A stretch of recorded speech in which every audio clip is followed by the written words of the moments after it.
En aquest vídeo realitzarem algunes partícules elementals, així com les partícules que són portadores de forces entre les partícules elementals que constitueixen la matèria. Recordem que les partícules que constitueixen la matèria són els fermions. Fermions és un nom donat en honor del físic italià Enrico Fermi i són la característica que defineix un fermió és el seu spin semienter. Aquestes partícules, sobretot de la primera columna i de la segona i de la tercera, tenen spin tot el semienter, mentre que els de la darrera columna, que són les partícules portadores de forces, tenen spin enter, en aquest cas 1 per cadascuna. Les partícules que tenen spin enter s'anomenen bosons en honor d'un hindú que tenia per llinatge Bose, o Bose.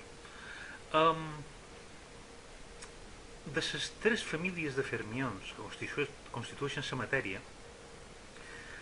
en el món corrent, és a dir, en el món de baixa energia en el que ens movem quotidianament, només existeixen les de la primera columna. Les altres dues apareixen en situacions d'altes energies, quan hi ha col·lisions, per exemple, de raigs còsmics, i se desintegren ràpidament cap a la primera columna. També apareixen en acceleradors, en col·lisions, en acceleradors de partícules, com a natural.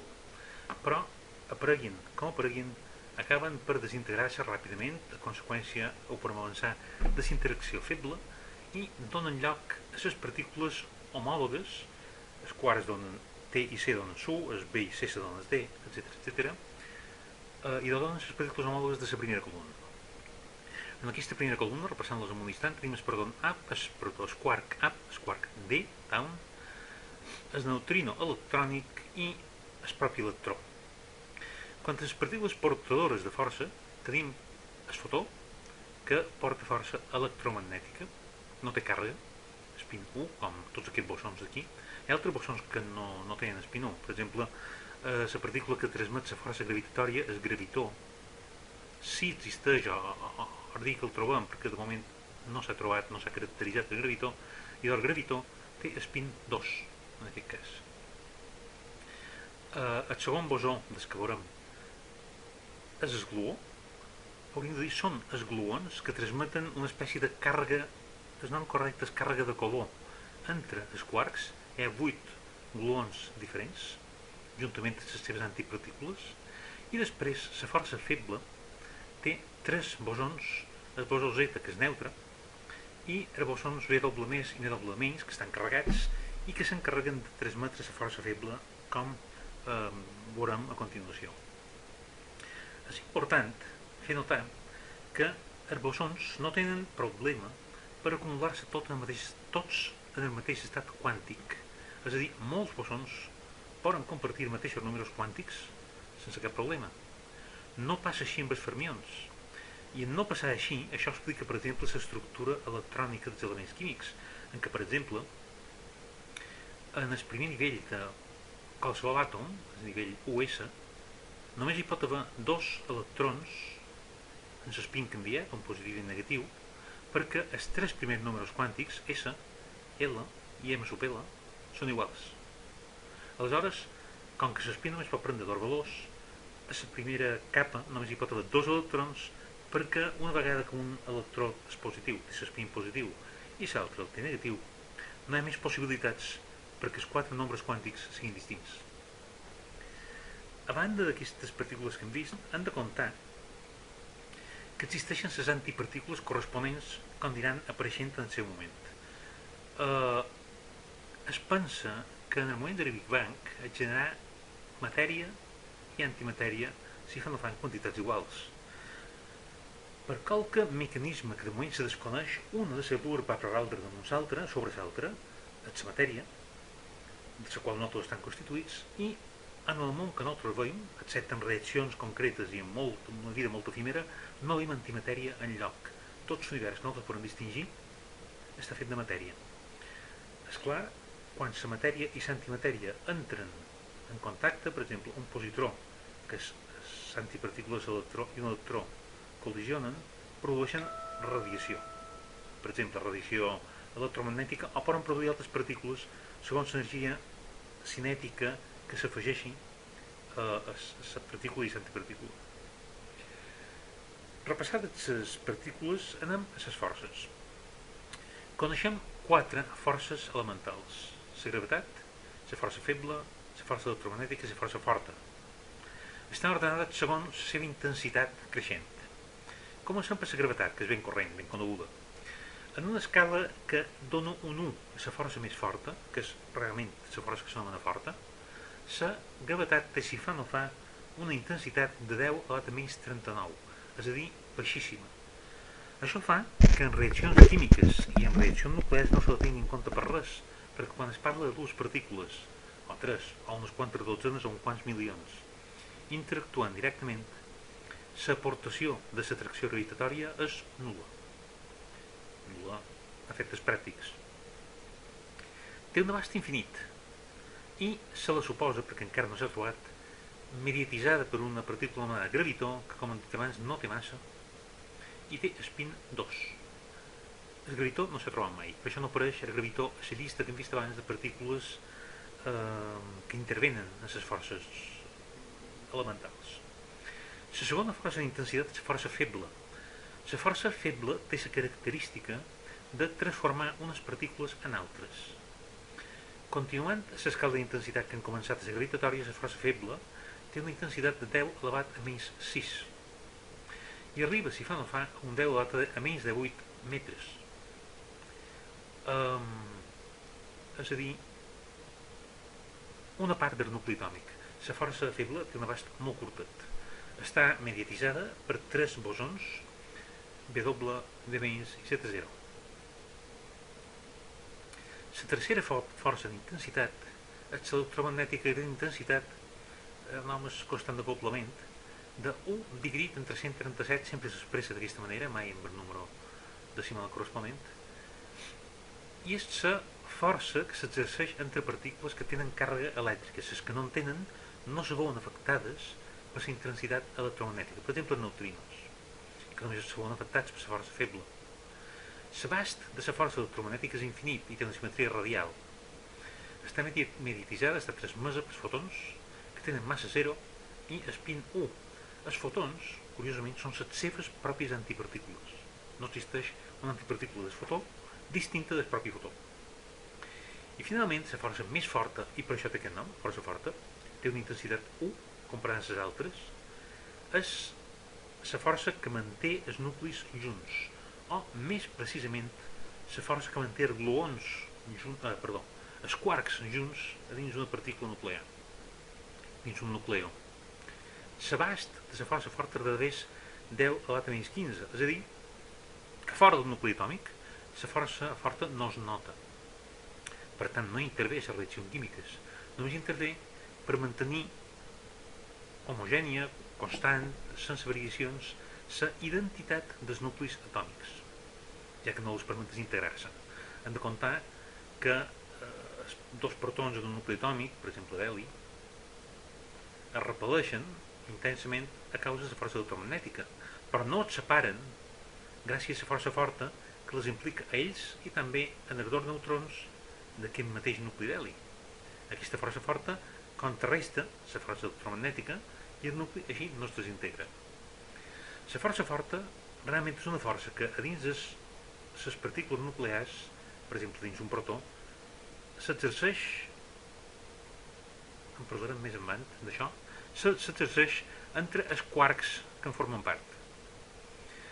La part residual d'aquesta força permet unir dos nucleons, com és ara aquest protó que havíem pintat abans, i el neutró, amb dos quarts D i un quart U, que s'ha pintat darrere, i doncs la part residual d'aquesta força forta, el que s'obre d'aquesta força forta, és suficient, per dir-ho així, per mantenir units els nucleons mitjançant l'intercanvi de mesons pi, pronosticats per Hideki Yukawa ja fa molt d'anys. Com es transmet? Quin és el mecanisme d'aquesta força forta? Primer de tot, recordem que existeixen unes entitats en el cas dels camps elèctrics introduïts per Michael Faraday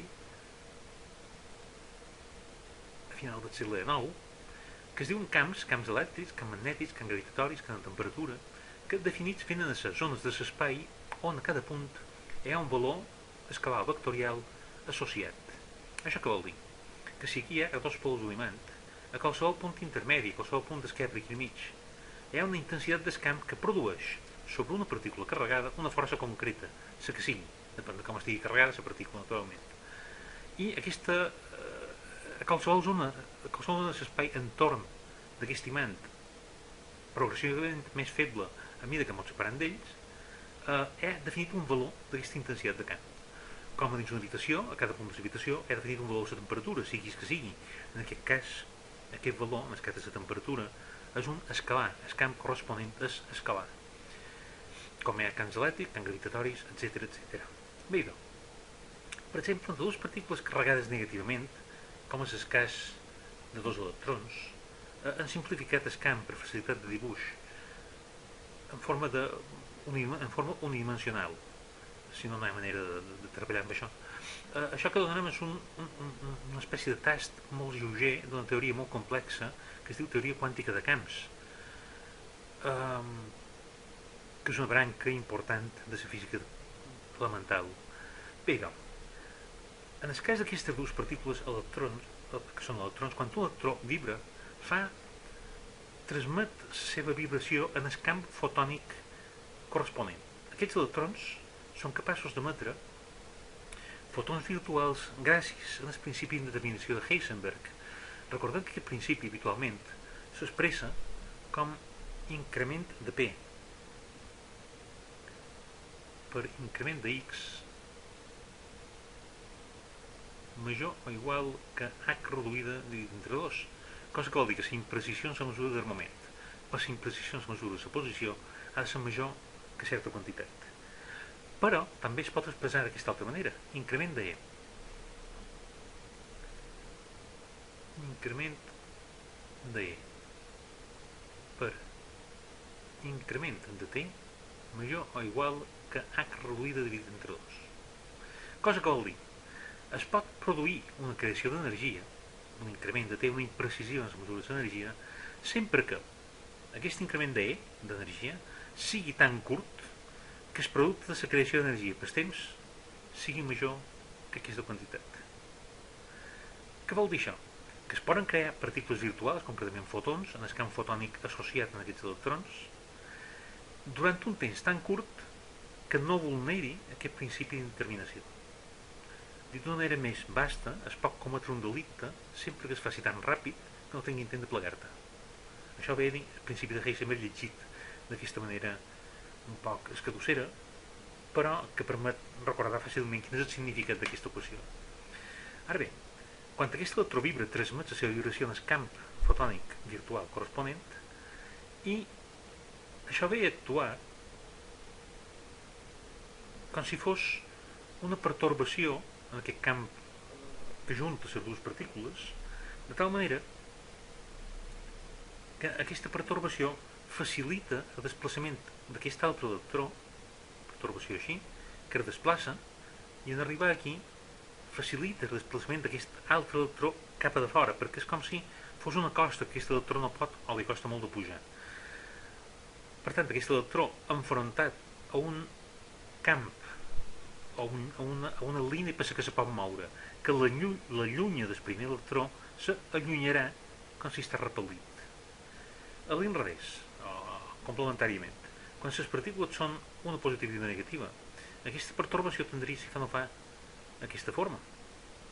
S'acostaria o se transmetria de l'electró al protó i viceversa, i el protó es trobaria que la seva línia de moviment, la línia que marca els llocs per on se pot moure, que està representada pel seu camp, pot desplaçar-se per avall per aquesta costa, per dir-ho així, i per tant l'efecte global serà que es pot anar acostant quan aquesta pertorbació es desplaci cap a l'electró. Quasi un detall, i és que les forces electromagnètica i feble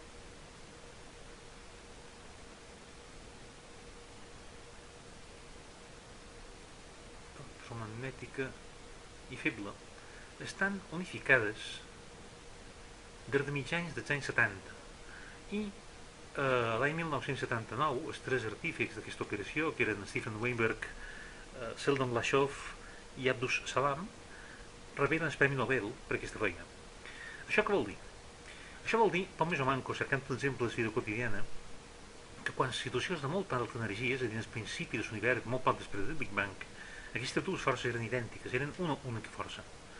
Quan el nivell d'energia va baixar, aquestes forces com si haguessin cristal·litzat en dues coses distintes. Per exemple, si tenim una situació d'alta energia, un dipòsit ple amb un pot d'aigua, molt calent, de tal manera que l'aigua s'ha evaporat i forma barf. L'espectre de dipòsit en l'aigua evaporada és uniforme, per tant, tota l'aigua té el mateix espectre. Quan la temperatura comença a baixar, fins al punt que part de l'aigua se liqua i després se comença a congelar, tenim tres fases, com està representada en aquesta fotografia. Tindrem baf d'aigua per aquí damunt, tindrem gel, en forma que sigui, i tindrem aigua mesclada amb el gel. És a dir, la temperatura baixa facilita una inhomogeneïtat de la matèria, en aquest cas de l'aigua, que se presenta en tres formes distintes. El mateix ens passa, creiem, amb aquestes forces electrofebles. El darrer detall. Quan representem la interacció de dues partícules, per exemple, dos electrons, aquest i aquest, que s'acosten i es repel·leixen una a l'altra, ho feim fent servir diagrames d'en Feynman. Aquests diagrames, on el temps sempre transcorre per amunt, s'interpreten d'aquesta manera. Aquest electró se mou cap aquí, i aquest altre també. A un moment concret, i gràcies a aquest principi d'interminació de Heisenberg que tornarem a escriure aquí, increment de E per increment de T, major o igual que H reduïda dividit entre 2, un dels dos electrons si emet un fotó virtual. Els fotons, és a dir, els bosons, se representen sempre per línies sinuoses, a baix l'han representat per una línia tèrbola, diguéssim, i aquest fotó, sortint un electró, li fa canviar la direcció per conservació de la quantitat d'energia, mentre que en col·lisionar amb el segon electró també li fa canviar la direcció. I tenim dos fotons que et separen per s'intercanvi, dos electrons que et separen com si repel·lissin, de fet repel·leixen, per s'intercanvi d'un fotó que viatja entre ells, d'un fotó virtual. Amb això acabam aquest apartat.